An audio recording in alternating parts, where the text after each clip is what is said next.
It's my honor to introduce now our keynote speaker, Dr. Anthony Vincy. He is a senior adjunct fellow at the Center for New American Security. He is a member of the Council on Foreign Relations and holds many board positions in many prominent organizations. Dr. Vincy recently served as the Chief Technology Officer and Associate Director of Capabilities at NGA, the National Geospatial Intelligence Agency. Prior to that, he served with the Department of Defense. Dr. Vincy holds a PhD in International Relations from the London School of Economics. I want to especially thank Anthony for his help in putting this colloquium together, and in fact, the entire series that Tina mentioned earlier. He worked extensively with our colleague, Nate Debevoise, to define appropriate subtopics and to find experts to address each of them. He will now describe for us what the revolution in intelligence affairs is all about. Thank you, Anthony, for joining us. Thank you, Joe. Can you hear me? How's my video? Perfect, thank you. Thank you everyone for being here today and engaging on what I think is an extremely important topic. Thank you, Joe and Nate, for helping to organize everything. And thank you, Tina and the National Academy of Sciences, Engineering and Medicine, as well as the Intelligence Community Studies Board for putting this on. And thank you to the ODNI and to Dan Flynn in particular and the ODNI Office of ICNet Assessment for your involvement in choosing this topic. So over the course of the intelligence community's history, there have been moments of significant change and upheaval as new geopolitical contests and technological change have driven rapid evolution, if not outright revolution in the way that the IC operates. World War II saw the wide-scale adoption of ELINT, SIGINT, and cryptography as radio communication amongst armed forces became a central aspect of warfare, for example. Given the complex global nature of the war, it also saw the creation of America's first modern intelligence agency, the Office of Strategic Services.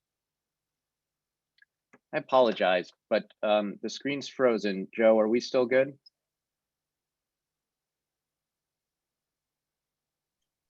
We still see you, Mr. Anthony. Okay, thanks. The Office of Strategic Services, which provided true all-source intelligence directly to the president and performed covert action amongst other activities. The start of the Cold War saw the mass usage of aerial and then space-based overhead surveillance in order to adapt to the need for strategic global collection requirements around nuclear weapons and related issues. The high premium placed upon intelligence in the Cold War also saw the creation of our modern permanent intelligence community and its professionalization with the formation of the CIA, NSA, NRO, and DIA. The events of 9/11 and needs to prosecute a global counterterrorism campaign combined with two counterinsurgency wars saw massive investments in newly available social network analysis technologies, the use of commercial data and analytics, and a shift back towards human intelligence and covert action. New cross-cutting organizations were formed to better align agencies like ODNI and to work with law enforcement and organizations like the NCTC. Today, we are in the midst of another such revolution. This one is driven by the geopolitical shift to great power competition with a peer competitor in China, as well as by an expansion of what we even consider to be national security, to include climate change, human security, pandemics, and other issues. This new competition and emphasis on a wider view of national security will place a much higher premium on economic and technological competition, while resuming the global ideological competition we saw during the Cold War. This period is also marked by the maturation of new technologies, in particular artificial intelligence, autonomy, massive sensor networks, and a society-level shift towards decentralization and privatization driven by networking technologies. Well, possibly too early to tell, I would also argue that the post-pandemic world will also be marked by a massive shift towards the importance of biological intelligence and biodefense as synthetic biology technologies proliferate. The purpose of this colloquium is to address this fourth great revolution in the intelligence community. The nature of intelligence isn't changing. States still require secret information with which to make decisions. They will continue to collect such information, analyze it, and disseminate that information for those who need it, whether that's the president or an infantry soldier on the ground. But much else about intelligence is changing. Who does intelligence is evolving. Whereas we once relied on the military and eventually civilian government agencies to do intelligence, increasingly commercial companies offer satellite imagery or other intelligence products, and collectives of people like Bellingcat now also do intelligence outside of the state system altogether.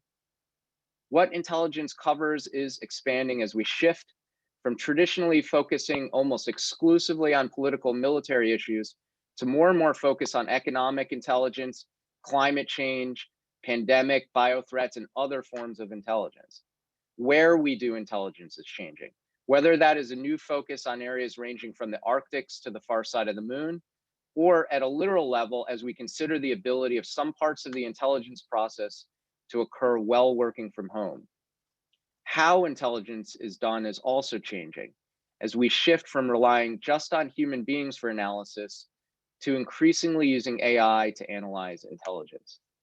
Even why we do intelligence is changing, as it's no longer just for humans to make decisions, since intelligence is increasingly produced specifically for and consumed by non-human autonomous and AI systems. With that, I'd like to kick off our discussion with my view on how AI, autonomy, and ubiquitous sensing are fundamentally changing the nature of espionage and creating what I refer to in a recent article as the revolution in intelligence affairs. So for much of the intelligence's long history, the profession actually hasn't changed very much. Humans watched with their own eyes or overheard with their own ears, and then analyzed and predicted with their own minds. Because of this human constant, a spy in Caesar's legions and Lincoln's Army of the Potomac would have basically understood each other's tradecraft. They might have even used similar methods, such as elicitation, visual reconnaissance, cryptic messaging, SDRs, and report writing. In the 20th century, machines arrived to support intelligence. Machines furthered human capabilities to see farther with satellites or overhear more with SIGINT. Over the course of the 20th century, it might be less the case that a human eye saw or a human ear heard directly, but ultimately, the intelligence was still based upon the concept of a human analyst connecting the dots to understand what humans were doing and trying to forecast what they would do. With the rise of artificial intelligence and autonomous systems, intelligence will fundamentally transform. We're entering a world in which machines will spy on machines in order to know what other machines are doing or planning to do. Intelligence work will still consist of stealing and protecting secrets, but how those secrets are collected, analyzed, and disseminated will be fundamentally altered. I refer to this transformation as the revolution in intelligence affairs, or the RIA. Through the coming RIA, machines will become more than just tools for information collection and analysis. They will become intelligence consumers, targets, and even decision makers. The ultimate concern of these machines will still be the political, social, economic, and military relations of human beings, but machine-driven intelligence will operate at such speed, scale, and complexity that human-driven intelligence will no longer be able to keep up. As I mentioned, three technologies in particular will drive the RIA: ubiquitous sensors, AI, and autonomy. Sensor technology is driving towards a future in which all activities will be sensed at all times. Most, if not all, online activity is already, by and large, sensed via software systems built into the substrate of the internet and other networks. CCTV systems already cover many cities and what will likely expand to cover most places in most cities. Mobile Internet of Things, or IoT devices, from cell phones to fitness trackers to smart home appliances, are sensing data from people and within buildings. Most warfighting systems now contain built-in sensors, from vehicles, engines to soldiers' uniforms, to the myriad of sensors tailored to detecting the enemy across multiple modalities. Satellite imagery is an example of how extensive ubiquitous sensing will become. Already, the commercial satellite operator Planet takes an image of the entire world every day using over 100 small satellites. In the near future, there will be thousands of satellites taking constant images of the world, potentially as continuous video. This will not just be the visible light spectrum, will also be synthetic aperture radar or SAR, infrared, hyperspectral, and other modalities. At this point, everything on Earth will be viewable at all times, a state that the FFRDC Aerospace Corporation has called the GEOINT singularity. Artificial intelligence will be used for most, if not all, intelligence collection processes to do things like operate sophisticated sensor platforms. AI is already used in many intelligence analysis systems to do things like analyze satellite imagery or uncover hidden financial connections. Intriguingly, AI will also go further than just collection and analysis to dissemination and consumption. Already, AI is used to write and spread news stories, for example. AI is also a key underlying technology of autonomous systems, and such systems will inevitably become consumers of intelligence. Autonomy may be the most disruptive change of all because it removes humans from the loop. The core concept of autonomy is the removal of human operators during the operation. This is not the same as unmanned systems like the MQ-1 Predator drone, which still require human pilots, just not in the cockpit. But when we conceive of autonomous systems, we should not just think about physical airplanes or submarines. We should also think about autonomous software, such as bots and computer viruses. Importantly, autonomy makes it possible to have a lot of autonomous entities act in concert, allowing for swarm operations. Swarms will likely be a completely new form of fighting in which thousands or even millions of vehicles or entities operate in concert in order to overwhelm the enemy or combat other swarms. In such scenarios, humans will not be able to keep up with the scale and complexity. This autonomous world of weapon systems is already very close to reality. Swarming systems have been tested extensively in R&D settings. Meanwhile, many cybersecurity systems routinely operate autonomously in large numbers. The revolution in intelligence affairs occurs as machines become the primary targets, collectors, analysts, and consumers of intelligence. Machines are the targets of intelligence because warfare will be pursued largely by autonomous systems across all domains, because many other human activities, from strategic planning to policy decisions, will be developed and often implemented by AI. Ubiquitous sensors and autonomous systems will collect intelligence. Artificial intelligence will be used to analyze intelligence, and other autonomous and artificially intelligent systems will consume the intelligence to operate. We can, for example, imagine a new intelligence cycle in which an AI analysis system orders an autonomous sensor system to collect information. That sensor itself is controlled by an AI, which uses the information it collects to inform its own actions and the actions of other network devices. The sensor feeds back to the analysis system, which updates its own understanding of the world and sends new collection requirements back out to the autonomous sensor systems to collect on, thus continuing the cycle. Only when necessary might this cycle actually feed out to a human operator, analyst, or decision maker. Well, we might want to have humans remain in the loop. Several factors limit what humans will be able to comprehend in this new world. In a world of swarming autonomous drones, humans will not be able to keep up with the sheer scale and complexity of their actions. These machines will be too complex to understand, as millions of independent machines with self-evolving tactics will create patterns which no human can perceive, whether those are drones or disinformation bots. Their speed will be well beyond what a human can comprehend, as they operate at microsecond and even nanosecond speed, whether that's a hypersonic missile or financial market attack. Machines may also operate behind enemy lines where communications with humans will be impossible, whether that's on a battlefield or in an adversary's network. The machines will also eventually become smarter than us, first starting at having better processing power to deal with speed and complexity, but ultimately, maybe in the far future, being able to outthink us in most, if not all ways, whether that's military, political, or economic planning. At a minimum, such machines will think in a way not comprehensible to humans. Indeed, most machine learning systems already make decisions in a black box, which is not explainable. In many cases, humans may at best remain not in the loop, but on the loop, able to see and occasionally intervene upon machine decisions and actions. The process of transformation from human-driven to machine-driven intelligence is going to be rapid and self-reinforcing. For a taste of what this will look like, consider the world of high speed and quantitative trading.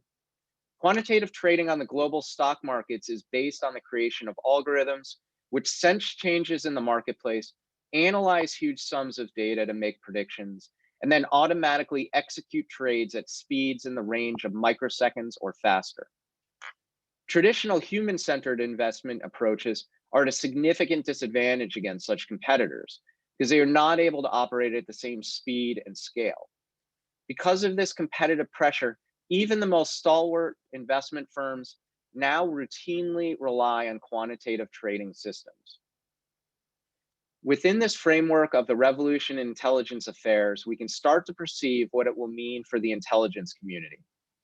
First, I believe that the RIA will change what we spy on, the targets of intelligence.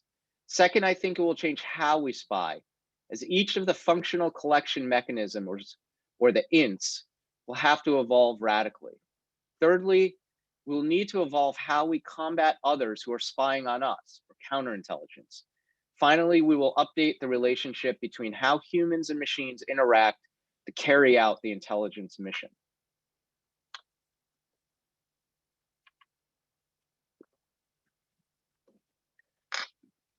Historically, the target of intelligence operations has been the human decision makers, planners, operators, or other intelligence officers of adversaries. The attack surface for intelligence has generally been the actual movements or actions of these people, the communication between them, or their intentions. As machine-to-machine intelligence becomes more prominent, the attack surface grows even wider because it includes not just the human parts of this chain, but also the machines, including all the way back to the design, development, and manufacturing of those machines. All of the traditional targets will continue to exist, from communications to attempting to read human intentions. There will be new targets in the RIA. We'll walk through some of those targets. If individual humans were once the basic building block of intelligence, in the RIA, the device is the basic building block. A device might be an individual piece of software, sensor, missile, or autonomous aircraft. Intelligence already targets devices every time the National Air and Space Intelligence Center, or NASIC, analyzes a missile or the NSA studies a botnet. But with autonomous and AI systems, new techniques will be necessary to target devices, since the devices will be smarter, more responsive, adaptive, and ultimately more unpredictable. They will be able to evade intelligence collecting and also actively deny the collection, playing the sort of cat and mouse games which only humans do now. This will be the case whether they are offensive cyber software or autonomous aircraft. In a world of autonomous warfare, where weapon systems operate independently, the time to spy on those weapons is not only while they are operating, but also before they are released and still in their design, development, and manufacturing stages. To use a term often applied to combating IEDs, it's about getting left of boom. We must understand an autonomous system design for the same reason that we study an enemy doctrine. It tells us much about their intent and how they will act in practice. Understanding the design and intent of such systems will, I believe, become an important part of intelligence analysis. For example, autonomous systems are typically designed within a spectrum of autonomy. What decisions can the system make on its own versus what must involve a human operator? The US Defense Department has drawn the line at autonomous systems not pulling the trigger on attacks, for example. Humans must make that decision. But will Russian or Chinese or terrorist design systems draw that same line? What levels of collateral damage will be acceptable to an autonomous firing calculation from those developers? Similarly, with autonomous and AI systems, it's possible to target developers of the systems and to spy on them and their code.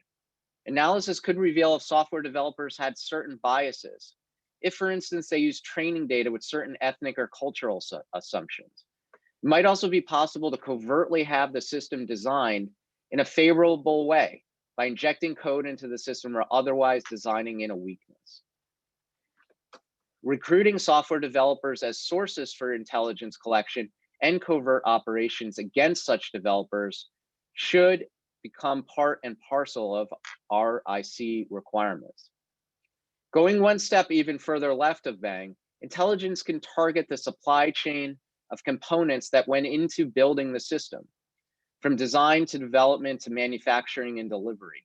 This might mean targeting the computers upon which an AI runs, or the electrical components in an autonomous vehicle. With most of these devices being highly complicated, the surface area for supply chain espionage is very high. Such supply chain espionage is not just about defense and aerospace systems. It also means potentially compromising certain commercial systems. Even more strategically, it might mean looking at the education system behind the people who develop the AI systems, i.e. the human supply chain.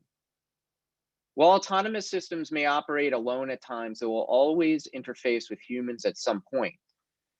Most human-machine interfaces currently involve software tools. Human interactions with autonomous systems might look very different.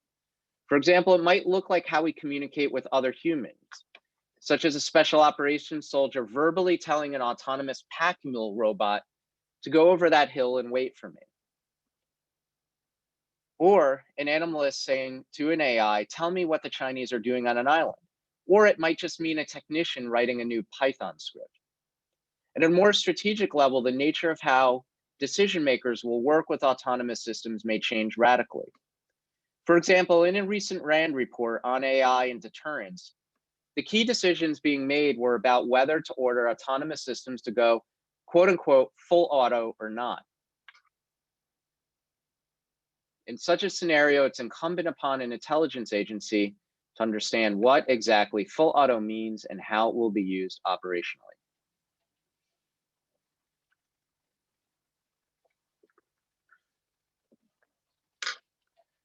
At the same time as we are changing the nature of intelligence targets to include far more emphasis on technology, we're also expanding the scope of what national security encompasses. National security once primarily referred to political military issues, but in the competition with China, it increasingly encompasses technological and economic issues. Viewed even more widely, national security often refers to natural and man-made threats.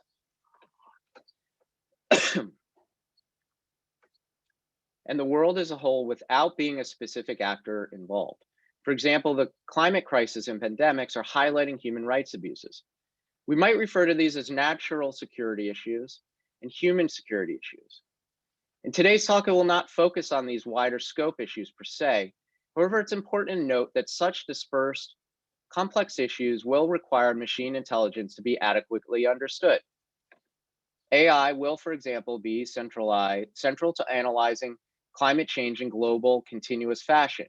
In my view, the RIA is a necessary requirement for expanding the scope of our intelligence community mission.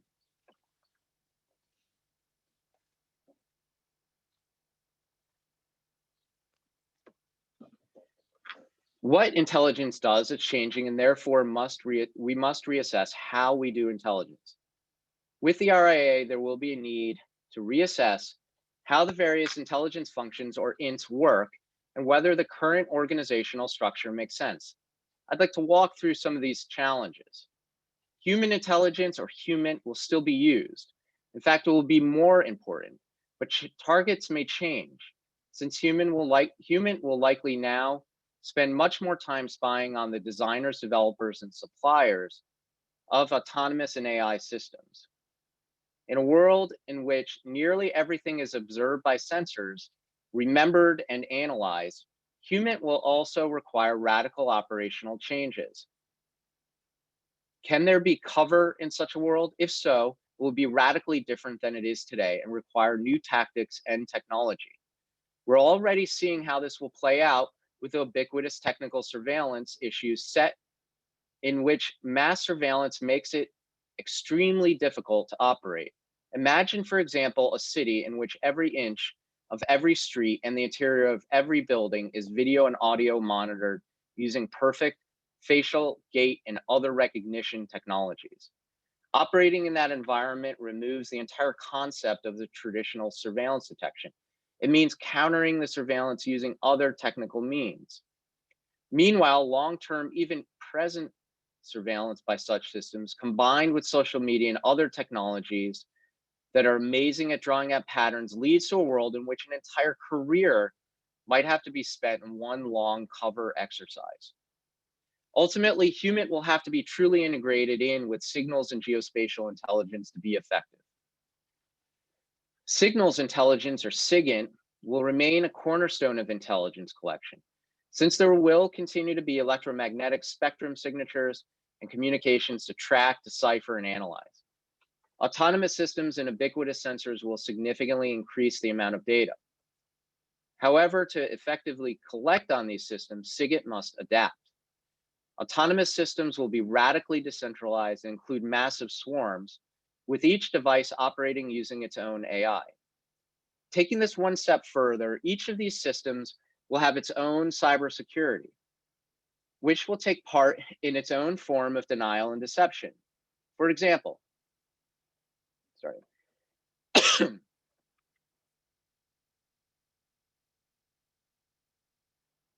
by disguising its signals, and will likely also be a collection mechanism on its own, communicating back what it has collected via mesh network of other members of the swarm. We often imagine swarms as being made up of dumb devices. That is today. Tomorrow, with even lower processing costs, it's likely that each member of the swarm will be quite smart. Targeting such systems will likely require decentralizing SIGINT, as well as removing humans from the loop in order to handle the sheer scale and complexity. In the military, though, there are discussions about swarms battling other swarms. The same will go for intelligence. It will be one swarm targeting another. The GeoInt singularity I mentioned earlier, in which all activity on Earth can be overseen from space, will require massive amounts of AI processing to derive any value. Indeed, GeoInt is already going through the growing pains that SIGINT has since 9/11. Because the amount of geospatial data makes it impossible for humans alone to analyze. Maps and traditional geospatial products, excuse me,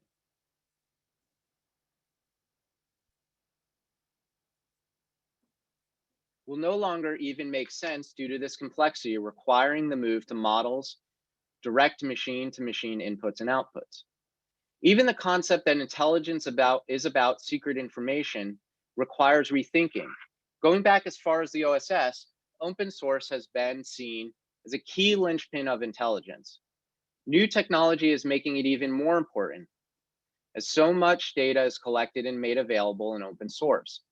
Economic and technological intelligence, the cornerstone issues in the RIA, mainly occurs outside of the government channels and requires that intelligence agencies work in the open.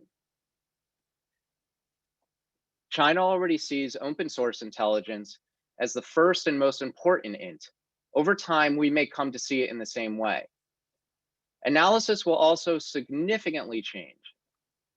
There will be so much data and analysis available that data will update so quickly, it will no longer be possible to scale the current analytical system to take into account all the data.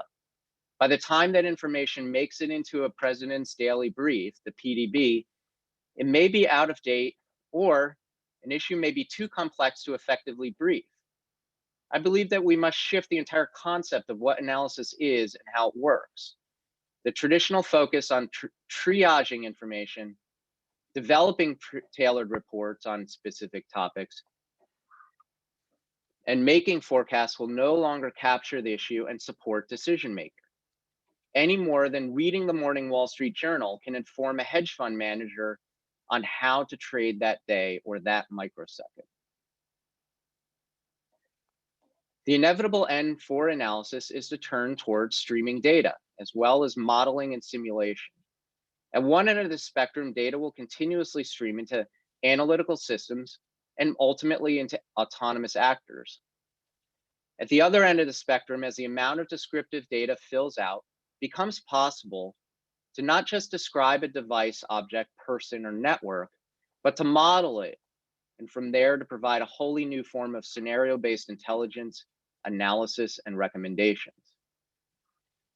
This goes well beyond traditional system level of modeling and simulations, such as that NASIC does, and into systems of systems level.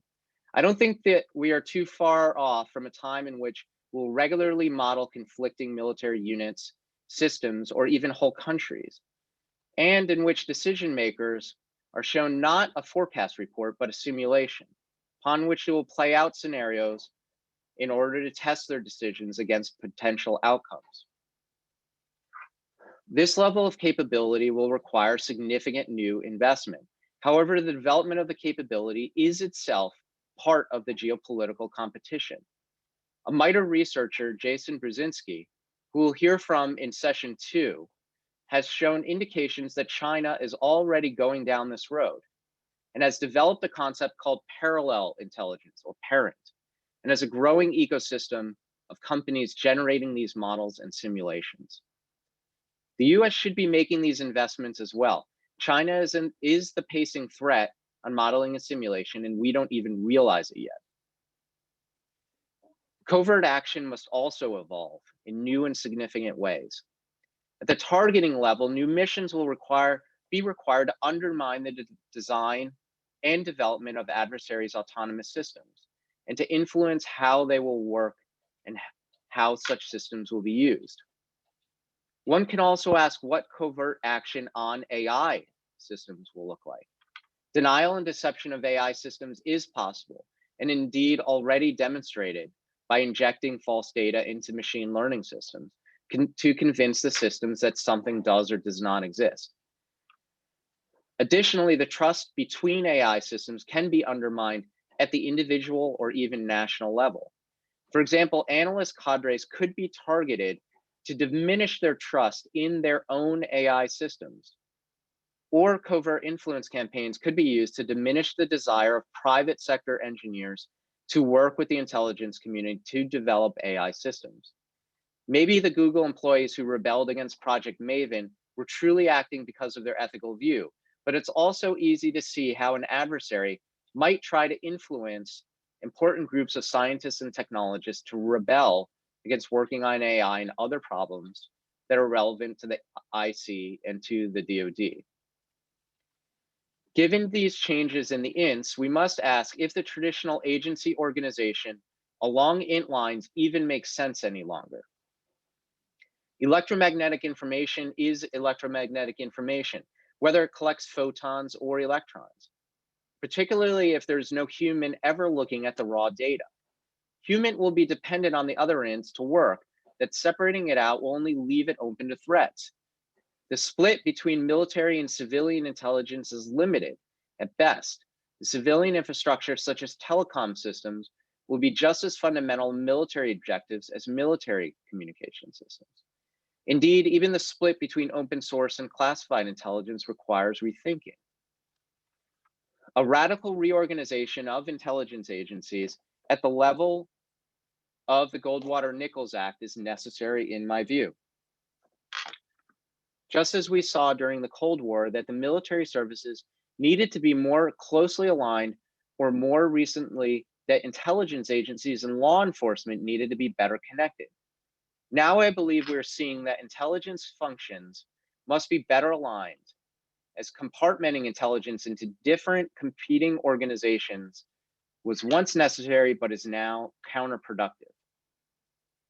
The RIA affects not just intelligence, but also counterintelligence. In a world dominated by AI and autonomous systems, trust will require new protections. Just as we may target the devices, design, development, and manufacturing of AI systems of adversaries, adversary AI systems, foreign intelligence services will also target our own systems. Counterintelligence, therefore, will be needed to protect those systems from compromise. This will require significantly more economic and technical expertise by counterintelligence officers. Already there are academics reports of potential security vulnerabilities for AI systems, such as so-called machine learning poisoning, in which deceitful training data can be entered into a machine learning system, causing it to recognize the wrong object. For example, imagine a computer vision system which was compromised to mistake an enemy fighter jet for a passenger jet, or vice versa. Protecting such systems will not just mean more cybersecurity.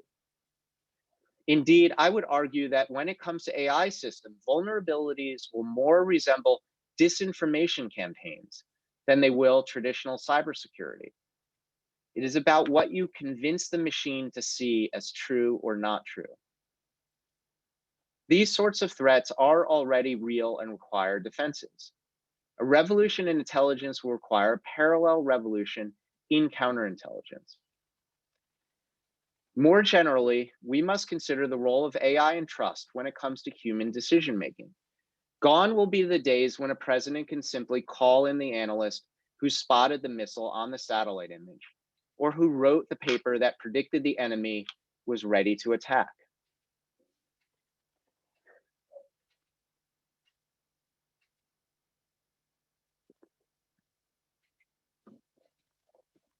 AI-derived analysis will have to be explainable to decision makers, as others have noted, but more than that, it will have to be trusted.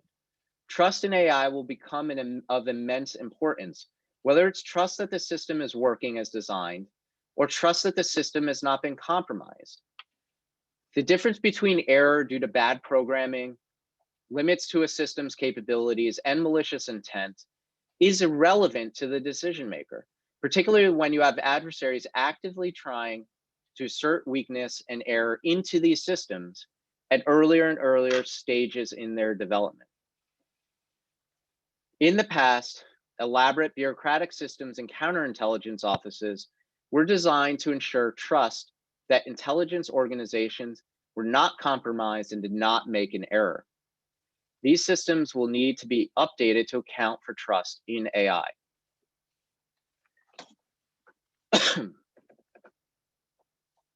Finally, AI and autonomous systems will target each other just as humans do, requiring new machine-to-machine counterintelligence. For example, one AI system may be charged with analyzing a particular issue, such as determining whether an adversary is preparing for war. While a competing system may purposely inject data into the first system in order to deceive its analysis. The first system might even recognize this and account for deceitful data, while acting as if it did not, thereby countering the deceiver. This sort of spy versus spy deceit is a core aspect of intelligence and will now take place with autonomous systems.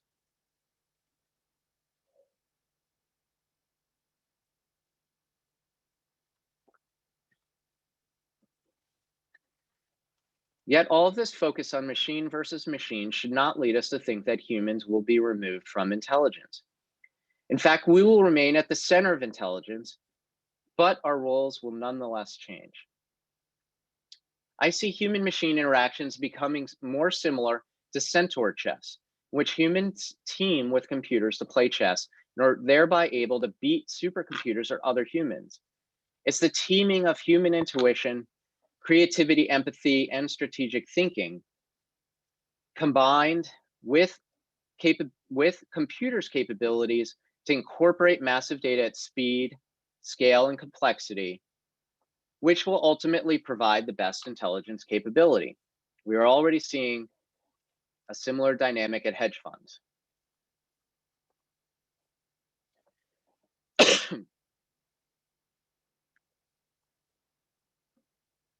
This new world will require that intelligence officers of all stripes become more comfortable with computational thinking or the ability to solve problems using scalable computational methods and with technology more generally.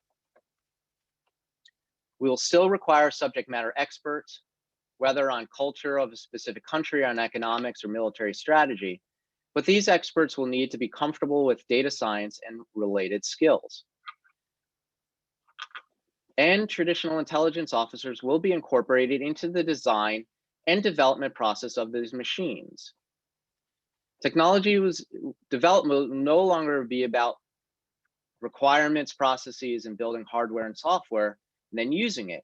Rather, the design and development and use of technology will become an integrated cycle. The IC will have developers that will sit side by side with intelligence officers who help to improve and evolve the system continuously. This is just as it already happens in financial services and some other industries. This isn't about humans using machine tools. It's about an integrated human-machine system, which is continuously evolving to be more competitive. Related to this role of humans, in my view, technology is not the biggest obstacle to the RIA. Rather, it's the biggest obstacle is culture. The US and all military and intelligence bureaucracies, for that matter, has a long history of ignoring required revolutions for cultural reasons. Whether that's the Navy's refusal to move from battleships to aircraft carriers, or more recent foot dragging amongst air forces around the world to move from human pilots to unmanned systems. Similarly, the intelligence community is primarily run by human spies, case officers, analysts, and the like, who do not always see or accept the inevitability of machine-to-machine intelligence. In a sense, that IC is no different from any other industry which is facing disruption from automation. Jobs will change, people will need to learn to trust machines, organizations will evolve. Cultural barriers concerning lack of trust in machines must be broken down. New investments must be made in technology, and entire offices dedicated to the problem. None of these changes will be easy, but they can and must be done. Ironically, the most technological changes to the intelligence community will require most human of cultural changes. Looking at the issue more broadly, expect there will be also an experience in and a revolution in the relationship between society and the IC. Indeed, I would say that in each previous revolution, the IC, there was a parallel revolution in the relationship between the IC and society, oftentimes marked by significant social, legal, and ethical questions that were raised about the IC. There was, for example, significant pushback on the concept of America having a peacetime intelligence function.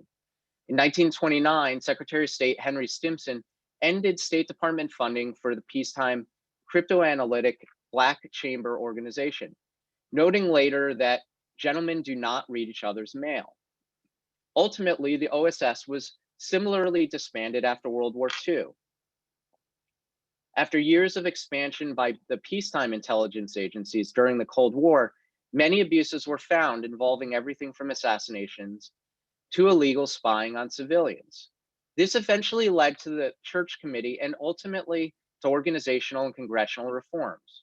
Post 9/11, the expansion of SIGINT, Edward Snowden's leak of stolen classified information, led to a major reckoning on global surveillance programs.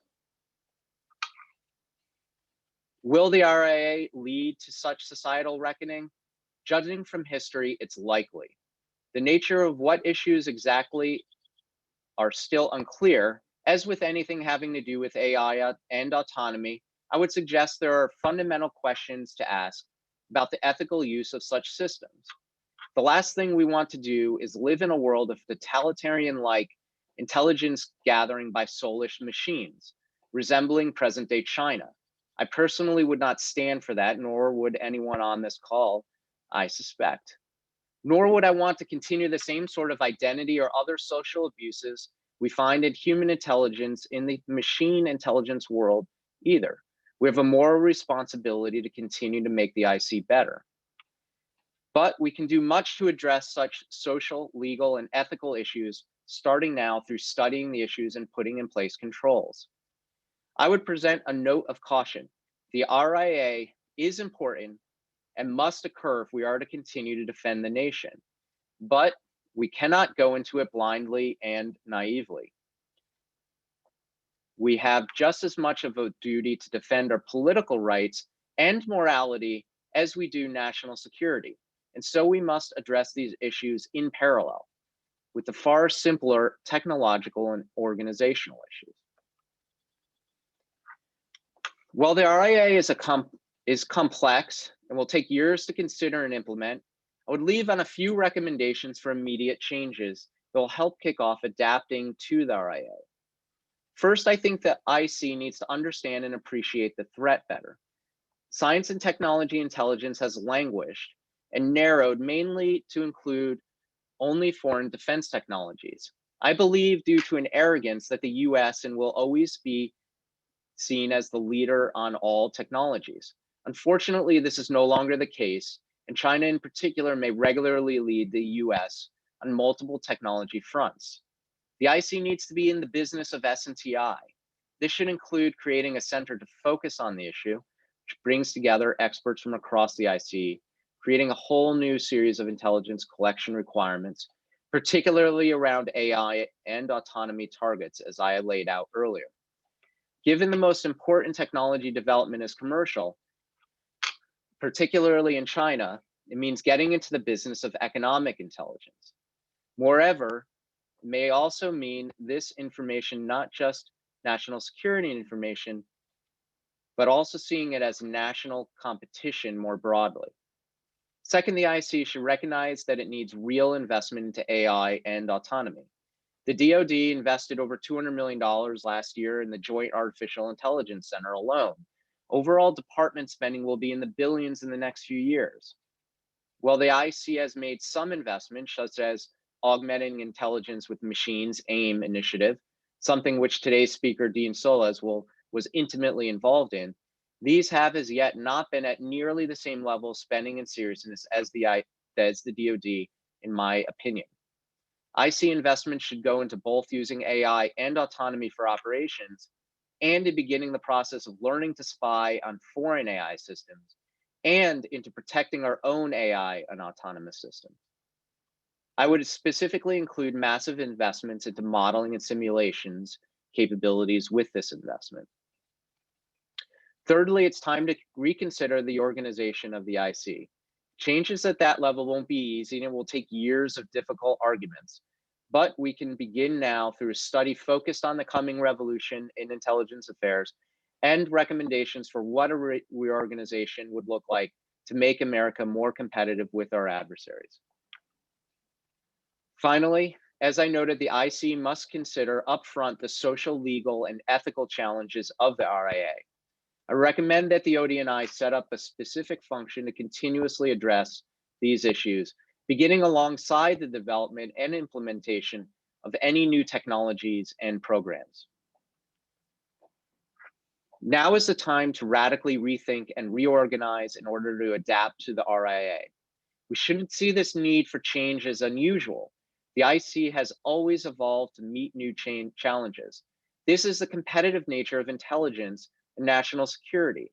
The old comic Spy vs. Spy is actually not too far from reality. In the world of espionage, it's always a game of act and react. For most of history, humans have competed with other humans to come up with better ways to spy on the enemy. The RIA is a shift from this state of human spy versus human spy to machine spy versus machine spy.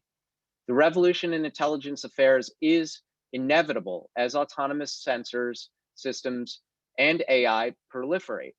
The only question is how we will carry out this revolution and whether we can adapt faster and better than adversaries. Ultimately, I think the IC will need to make major investments and carry out major reorganization in order to adapt. Whether the intelligence community likes it or not, the RIA will happen. Indeed, it is happening. The intelligence community must transform. The only question is whether the change happens before another war definitively demonstrates the need for change. Thank you. And I appreciate again everyone joining us today and for your engagement on this topic. Well, thank you, Anthony, for that very informative and provocative description of the revolution in intelligence affairs.